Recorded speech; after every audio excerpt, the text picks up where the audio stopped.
नमस्कार बालमित्रांनो, आज आपण ऐकावे कुणाचे ही गोष्ट पाहणार आहोत। गोष्ट आवडल्यास चॅनलला सबस्क्राइब करायला विसरू नका। एक गाव होते। त्या गावात एक कुंभार राहत होता। त्या कुंभाराकडे 2 गाढवे होती।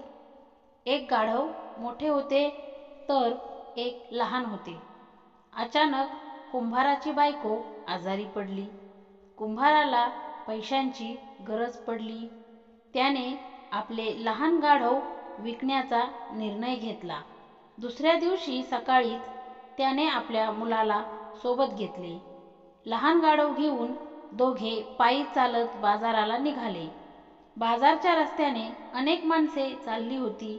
सोबत गाढव असूनही पायी निघालेल्या गाढवाला पाहून लोक हसायला लागले। काय गाढव माणसं आहेत!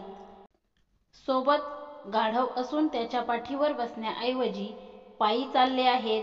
लोकांचे हे बोलणे कुंभार आणि त्याच्या मुलाने ऐकले। कुंभाराला ते बरोबर वाटले। गाढव लहान होते म्हणून कुंभाराने आपल्या मुलाला गाढवावर बसविले। कुंभार गाढवाला हाकत पायी निघाला। थोडा वेळ चालल्यानंतर काही लोक बोलू लागले, काय गाढव मुलगा आहे! स्वतः गाढवावर बसून वडिलांना पायी चालवतोय। गाढवावर बसलेल्या मुलाने हे बोलणे ऐकले। त्याला ते खरे वाटले। तो खाली उतरला, वडिलांना गाढवावर बसविले। तो गाढव हाकीत पायी निघाला। थोडे अंतर चालून गेल्यावर लोक आणखी काही बाही बोलू लागले, गाढवाला कुठे ओझे होते! दोघांनी गाढवावर बसायचं सोडून एक जण बसलाय आणि एक जण पायी चालतोय। दोघेही बसले तरी गाढवाला ते काय जड आहे! लोकांचे हे बोलणे कुंभाराने ऐकले। त्याला खरे वाटले।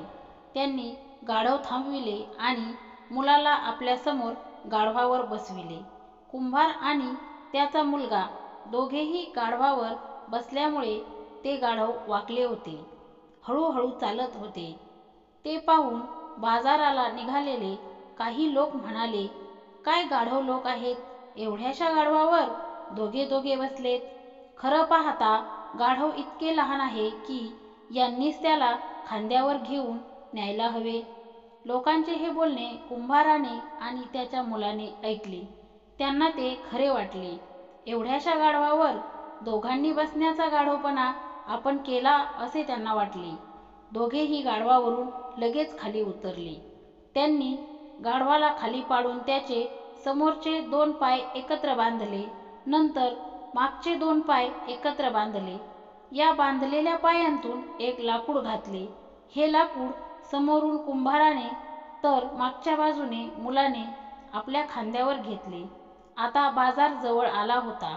गाढवाला खांद्यावर घेऊन जाणारे गाढव पाहून बाजारला जाणारे लोक आरडाओरडा करायला लागले। हा आरडाओरडा ऐकून गाढव लाथा झाडायला लागले। तरीही ते दोघे गाढवाला खांद्यावरून नेत होते। बाजाराजवळून एक नदी वाहत होती। त्या नदीवर एक पूल होता। त्या पुलावरून गाढवाची वरात जात असताना गाढव बिथरले। त्याने आपले पाय जोरात झाडले। त्याचे पाय सुटले। गाढव खांद्यावरून नदीत पडले। गाढव मरून गेले। तात्पर्य: प्रत्येकाच्या म्हणण्याप्रमाणे वागण्याचा प्रयत्न करू नये। त्याऐवजी आपल्याला योग्य वाटेल त्याप्रमाणे वागावे। ऐकावे जनाचे आणि करावे मनाचे। धन्यवाद। अशाच नवनवीन गोष्टी पाहण्यासाठी चॅनलला सबस्क्राइब अवश्य करा।